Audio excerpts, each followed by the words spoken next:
Assistant ക്യാമറമാനായിരുന്നു, പിന്നീട് associate ക്യാമറമാനായി, പിന്നീട് independent ക്യാമറമാനായിരുന്നു.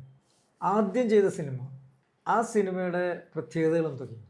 ഞാൻ ചുരുങ്ങിയത് ഒരു 10 വർഷത്തിന് മേലെ തന്നെ അസിസ്റ്റൻ്റായിട്ട് വർക്ക് ചെയ്യാം. അന്ന് വേണം അത്, ആ പ്രാക്ടീസ് വേണം.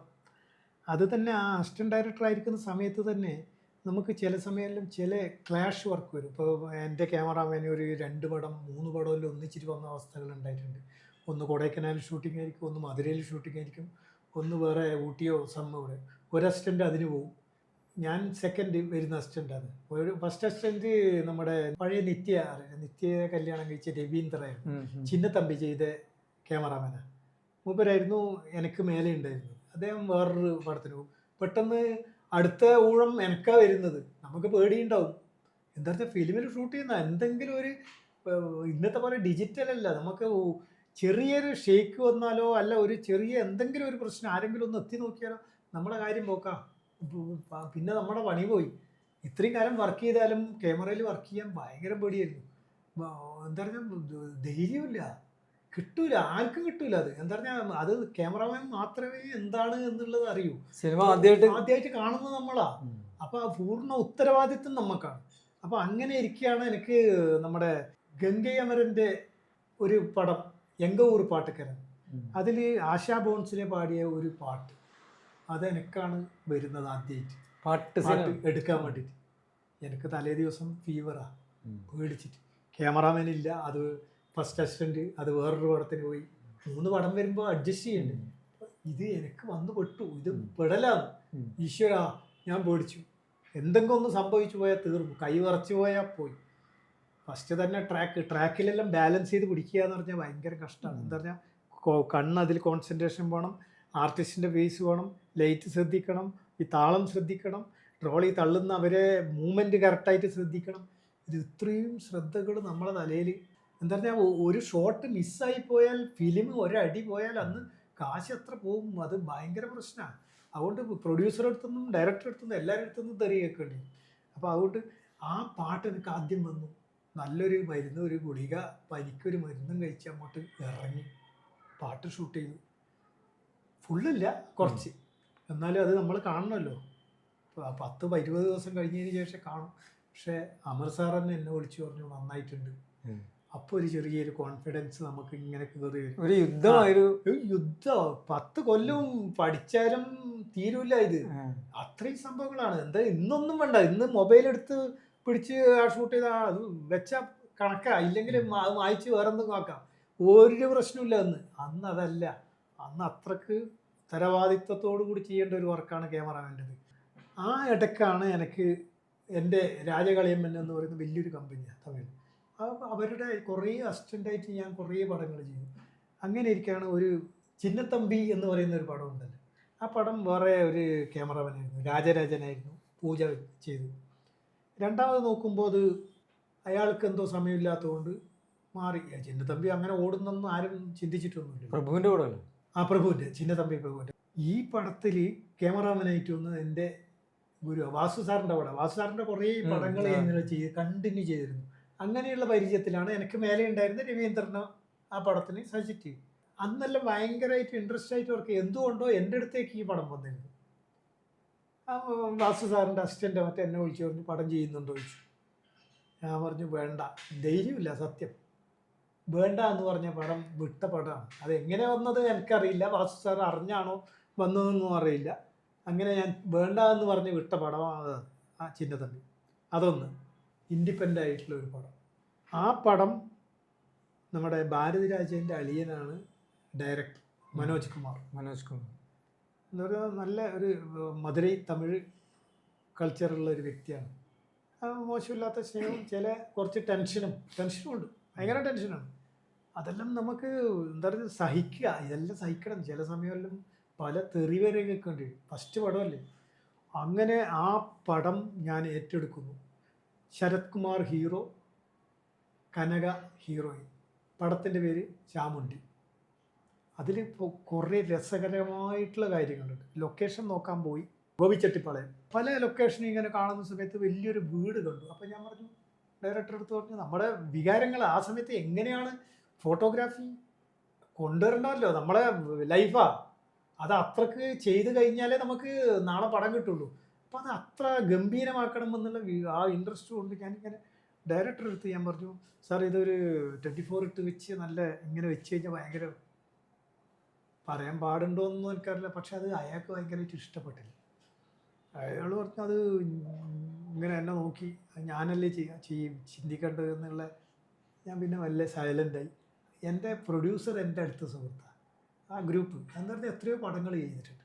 അങ്ങനെ ആ പടം ചെയ്യാൻ തുടങ്ങിയ സമയത്ത് പല പ്രശ്നങ്ങളും അതിനിടയിൽ ഇങ്ങനെ വന്നുകൊണ്ടിരുന്നു. അപ്പോൾ ഞാൻ നാട്ടിൽ ഭയങ്കര പബ്ലിസിറ്റി ആയി. ഞാൻ പടം ചെയ്യുന്നു, തമിഴ് പടം ചെയ്യുന്നു. നാട്ടിൽ ഇങ്ങനെ ഞാൻ പറഞ്ഞാലേ ഉള്ളൂ, ബാക്കി ഒരു ഇവിടുത്തെ മാതിരി നാനയോ വേറെന്തെങ്കിലും വന്നിട്ട് അങ്ങനെ ഒന്നും അറിയാനില്ല. എന്താ പറഞ്ഞാൽ അങ്ങനെ ഏതെങ്കിലും ഒരു ചെറിയൊരു കോർണറിൽ തമിഴ് പടം ചെയ്യുന്നു എന്ന് പറഞ്ഞ് വന്നാലേ ഉള്ളൂ. അങ്ങനെ വന്നിട്ടുണ്ട്.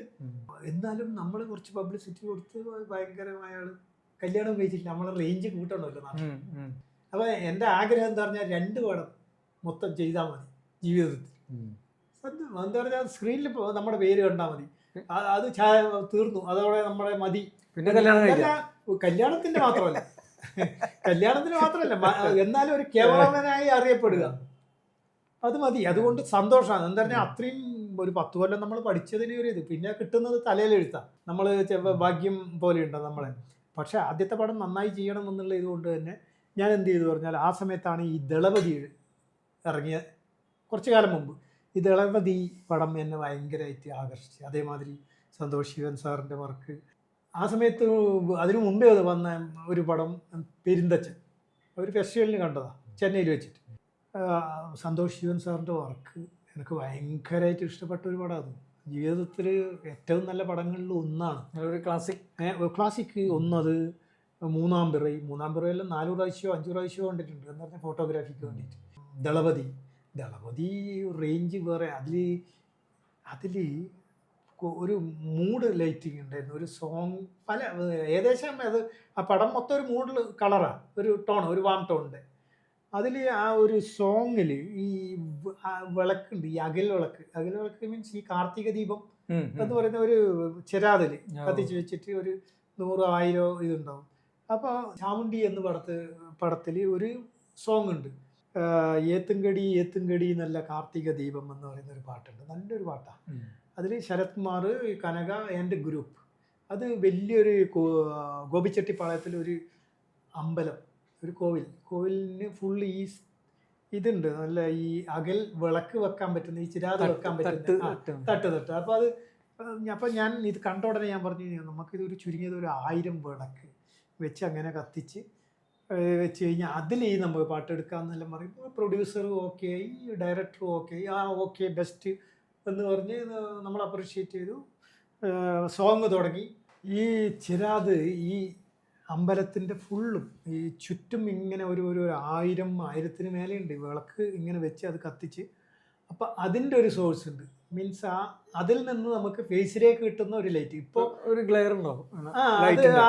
ആ ലൈറ്റ് ഒരു വാം ടോൺ ആയിരിക്കും, ചെറിയൊരു ടോൺ. അതിങ്ങനെ ആടിക്കൊണ്ടിരിക്കും ഫേസിൽ. ശ്രദ്ധിച്ചാൽ നമുക്ക് മനസ്സിലാവും. അതിങ്ങനെ ഒരു സാധാരണ ഇപ്പോൾ ലൈറ്റ് ഇട്ടാൽ അത് സ്റ്റഡിയാണ്, ഒരു ഷെയ്ഡിങ്. ഇതിന് കിട്ടുന്ന ഒരു ചെറിയൊരു കാറ്റിലുള്ള ഇത്, അതെല്ലാം നമ്മൾ എന്താ പറയുക, അന്നൊന്നും നമുക്ക് ഒന്നും ചെയ്യാൻ പറ്റില്ല. ഇന്ന് അതിന് ലൈറ്റ് ഉണ്ട്, സ്വിച്ച് ഇട്ട് കഴിഞ്ഞാൽ ഈ സാധനം വരും. നമുക്ക് ഇതിന് 85 ഫിൽറ്റർ അറിയുന്ന ഒരു വാം ഫിൽറ്റർ ഉണ്ട്, അത് വെച്ച് അന്ന് സന്തോഷ് ശിവൻ സാറാണ് അധികം അത് ഇൻട്രൊഡ്യൂസ് ചെയ്ത് തന്നെ. അതിന്റെ ശേഷം വാം ഫിൽറ്ററിനെല്ലാം ചെന്നൈയിൽ റേറ്റ് കയറി ഒരു അടി 500 രൂപ 600 രൂപ എല്ലാം മേടിക്കുന്ന അവസ്ഥയിലുണ്ടായിരുന്നു ഈ ഫിൽറ്റർ. എല്ലാവരും ഉപയോഗിക്കാൻ തുടങ്ങി.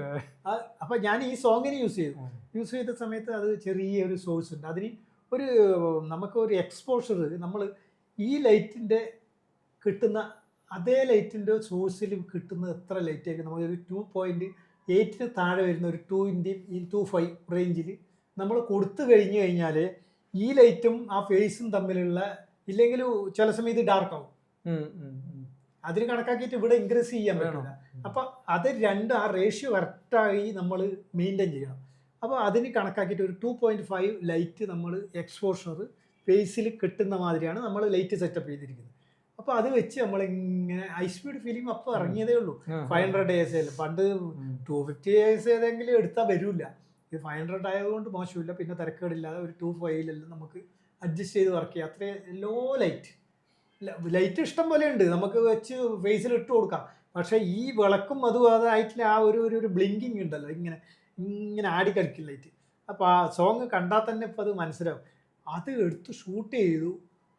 ഒരു 12 രാത്രി ഒരു 1 മണിയാകുമ്പോൾ എന്നോട് ഡയറക്ടർ പറഞ്ഞു നിർത്തുക നടന്നു. ഞാൻ ചോദിച്ചു എന്താ ഒരു പ്രശ്നം, എന്തോ ഒരു പ്രശ്നം നടന്നു. ഞാനൊന്ന് മനസ്സുകൊണ്ട് വിളിച്ചു, എൻ്റെ ആദ്യത്തെ പട. പ്രൊഡ്യൂസർ എന്നെ വിളിച്ചു, നമുക്ക് ഇന്ന് പാക്കപ്പ് ചെയ്യാം. ഞാൻ ചോദിച്ചു എന്താണ് സാർ പ്രശ്നം? അല്ല ഒന്നുമില്ല, നമുക്ക് റൂമിലിരുന്ന് സംസാരിക്കാം. ഞാൻ ചോദിച്ചു എൻ്റെ സൈഡിൽ എന്തോ പ്രശ്നം നടന്നു. എന്തായാലും ഇത് ഡെവലപ്പ് ചെയ്ത് ഒരു 5 ദിവസം കഴിഞ്ഞാലേ ഇതിൻ്റെ റിസൾട്ട് അറിയാൻ പറ്റുള്ളൂ. നമുക്ക് ആർക്കും ഒരു അഭിപ്രായം പറയാൻ പറ്റില്ല. എനിക്ക് മാത്രമേ 500 days ആണ് ഫിലിം. സസ്പെൻസ്. റൂമിലേക്ക് എത്തി, എങ്ങനെയോ ഒരു വിധം കൈയെല്ലാം വിറക്കുന്നു. എന്തോ ഒന്ന് സംഭവിച്ചു. ഡയറക്ടർ ചൂടായിട്ട് നിൽക്കുക. റൂമിലെത്തി, എനിക്ക് ഭക്ഷണവും വേണ്ട, ഒന്നും വേണ്ട, ഞാൻ റൂമിലിരിക്കുക. എൻ്റെ ഫസ്റ്റ് പടം പബ്ലിസിറ്റി നാട്ടിൽ കൊടുത്തിരിക്കുകയല്ലേ, എന്തെങ്കിലും കാരണവശാൽ പടം പോയെങ്കിൽ പേടിച്ച്. പ്രൊഡ്യൂസർ വിളിക്കും, ഡയറക്ടർ ശരത് കുമാർ എല്ലാം കൂടി ഒരു റൂമിലിരിക്കുന്നു, എന്നെ അങ്ങോട്ട് വിളിപ്പിക്കുന്നു. ഞാൻ പോയി. എന്താ സാർ പ്രശ്നം? പറഞ്ഞു സോങ് ഇങ്ങനെ എടുത്താൽ ശരിയാവില്ല, അത് തിയേറ്ററിൽ കാണില്ല. ഞാൻ പറഞ്ഞു കാണും എന്ന് ഞാൻ ഉറപ്പ് തരുന്നുണ്ട്, എനിക്ക് വിശ്വാസമുണ്ട്. ക്യാമറയിൽ എന്താ വന്നത്, എൻ്റെ മീറ്ററിൽ കാണിക്കുന്നത് എക്സ്പോഷർ ഇതിൽ വരുന്നുണ്ടെങ്കിൽ തീർച്ചയായിട്ടും ഡെവലപ്പ് ചെയ്ത് കഴിഞ്ഞാൽ അത് കാണുമെന്ന് എനിക്ക് ഉറപ്പുണ്ട്. കാരണം ശരത് കുമാർ സാറ് കണ്ടു, പറഞ്ഞു അത് കറക്റ്റാണ്, ക്യാമറാമാൻ പറയുന്നത് ക്യാമറാമാനിൽ അറിയില്ല, നമുക്കറിയില്ലല്ലോ. പറഞ്ഞു അത് വരും സാർ. അയാൾ എനിക്ക് ധൈര്യം തന്നു, ശരത് കുമാർ സാർ. ഡയറക്ടർ എന്ത് പറഞ്ഞാലും കേൾക്കില്ല. ഡയറക്ടർക്ക് എങ്ങനെയെങ്കിലും വേണമെങ്കിൽ എന്നെ കട്ട് ചെയ്താൽ കൂടെ പ്രശ്നമില്ല. ഡയറക്ടറെ കീഴിൽ വേറൊരു ക്യാമറാമാൻ ഉണ്ട്, സ്വന്തം റിലേഷനും. അപ്പോൾ എൻ്റെ മനസ്സിൽ അതും കയറി. എല്ലാം കൂടി ഞാൻ തെറിച്ചു. പ്രൊഡ്യൂസർ എനിക്ക് സപ്പോർട്ട് ചെയ്യുന്നുണ്ട്, അല്ല എന്നാലും ഒരു കോംപ്രമൈസ്.